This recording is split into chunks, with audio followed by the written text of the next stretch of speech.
Hello students, in the previous part of this chapter we have read about the bar graph, right? Now we are going to solve exercise 3.3. So let's start with the question number 1. So what is question number 1? Use the bar graph figure 3.3 to answer the following question. We have given a bar graph like this. Here dogs, cats, rabbits,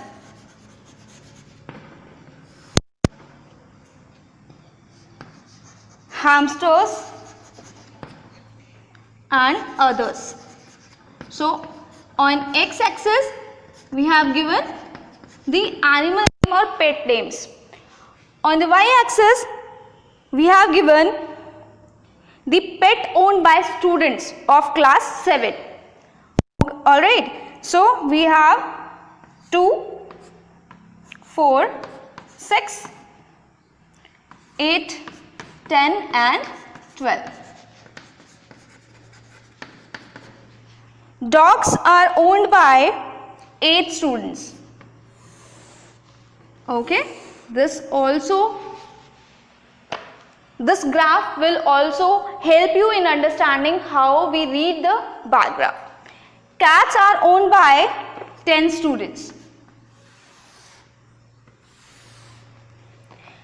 Rabbits are owned by 2 students. Hamsters by 5 students. So we can draw it like this. And others are 3. Alright. Now the question is, which is the most popular pet? So we can see in the graph that cats are owned by 10 students. That is the maximum value of the students that own the cats, right? So for the part 1 the answer will be cats. And why is it so? Because cats are owned by maximum number of students. Next is, how many students have dogs as pet? So we can see that dogs are owned by 8 students. So the second part is dogs are owned by 8 students, right? So this was your question number 1. Let's do question number 2.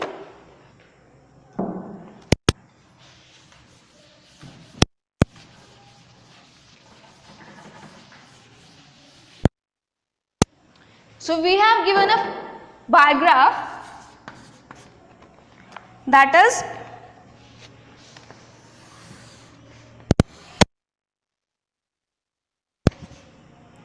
ears and books, number of books. On y-axis we have number of books. Books, that is 100. This is the scale.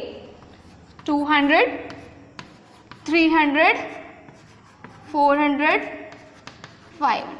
Alright.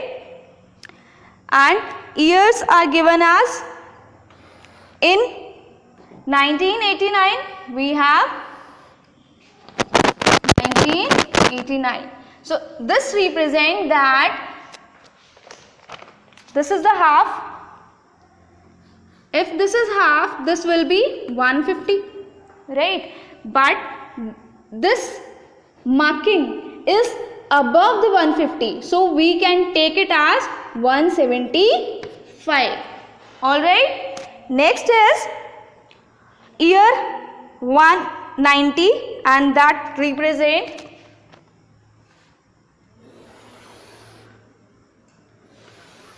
1990, and this is also above the half. This is 350 and this marking is above the 350, so we will take it as 375. Okay. Next is, this is above the 400. This marking is above the 400 and we will take it 475, right? This will be 450. Okay. Next is 1991 and this represent 275 books. 1991, 275. Why is it so? Because this marking is above the half of the marking between 200 and 300, right? Okay. Next is 1992. It represent 225. 1992, it represent 225. Next is 1993, that represent 550.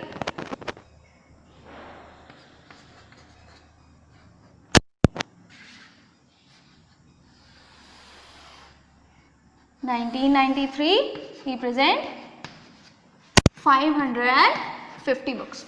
Okay. Now we have some questions to solve. That is, read the bar graph which shows the number of books sold by a bookstore during 5 consecutive years and answer the following question. About how many books were sold in 1989, 1990, 1992? So in this question we have 3 answers. For the first part, we will write in 1989 we have how many books? 175. In 1990 we have 475 books. In 1992 we have 225 books sold, right? Let's do the question number 2. In which year were about 475 books sold? So we can see that 1990 is the year in which 475 books were sold. So the answer to the second part is 1990. Okay. Third part, in which year? Okay. It consists of another question, that is about 225 books. 225 books were sold in 1992. So this consists of another answer, that is 1992 also. Third part, in which year were fewer than 250 books sold? Which year consists of, which year has sold less books than 250? So this is the year in which 225 books were sold, that is less than 250. So for the third part we have the answer 1992, right? Let's do question number 4th. Can you explain how you would estimate the number of books sold in 1989? Yes, we can estimate, because I have already told you the reason why we have taken 175 in this year, because the marking is above the half of 100 and 200, right? So the answer to the question of 4th part is because the marking is above the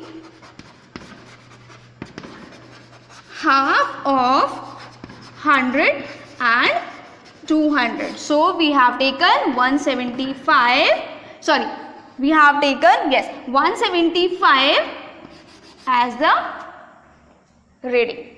Okay. Let's do question number 4.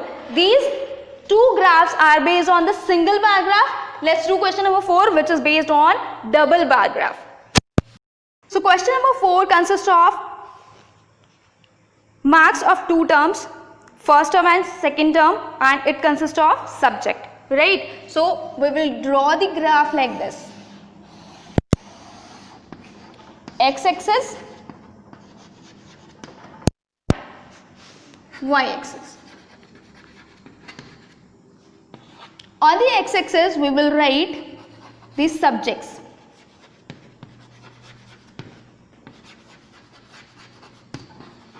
Science and social science. Okay. On the x-axis we will write the marks.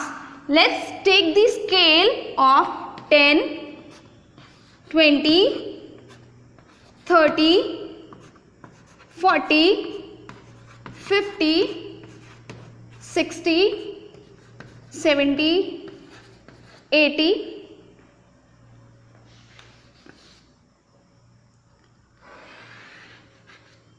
90 and 100 y-axis.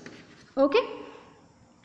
Now as we have taken the scale of 10 marks on the y-axis, we have to write it on the right corner of the graph, that is 1 unit is equal to 10 marks. Okay. Let's draw the graph. In English, in the first term, the student takes 67 marks. So 67 marks will lie between 60 and 70 and above the half portion. So we can take it as like this. Okay. Next is Hindi, and in the second semester 70 marks. So for the second semester we can draw like this. Okay. Okay. Next Hindi 72 marks.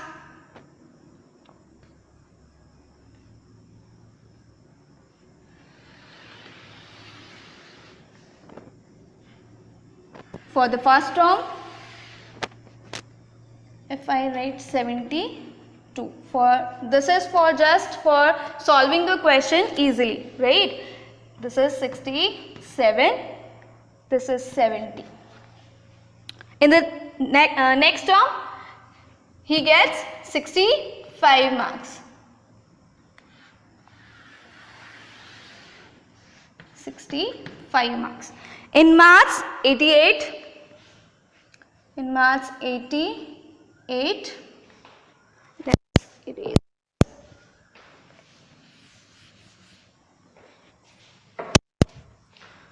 In maths, 88.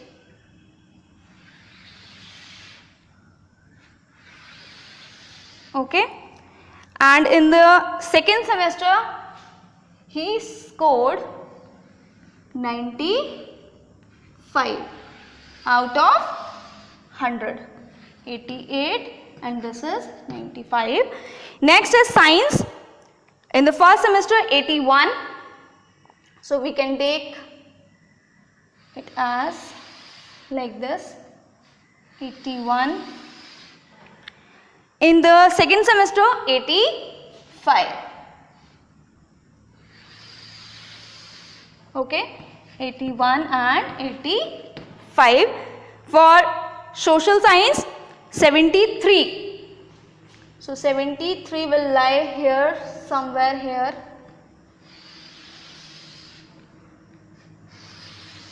Okay, and 75 in the second semester. Now let's solve the question. In which subject has the child improved his best performance the most? So we can take a glance on the bar graph to determine the improvement. So we can see that English 67, 70 improved by 3 marks. 72, 65 decreased by 7 marks. 88 and 95. 88 and 95 will 7 marks. 88 and 85 4 marks. 83. So by this calculation we have find that in the maths child has improved the most. So answer for the first part is maths. All right. Next is, in which subject is the improvement the least? Least improvement, not the decrement. Least improvement in the which subject? That is social science. Social science. Next is, has the performance gone down in any subject? Yes, there is a subject in which the performance gone down, that is Hindi. So answer to the third part is Hindi. All right. Rest of the question are based on these type of question. Try on your own.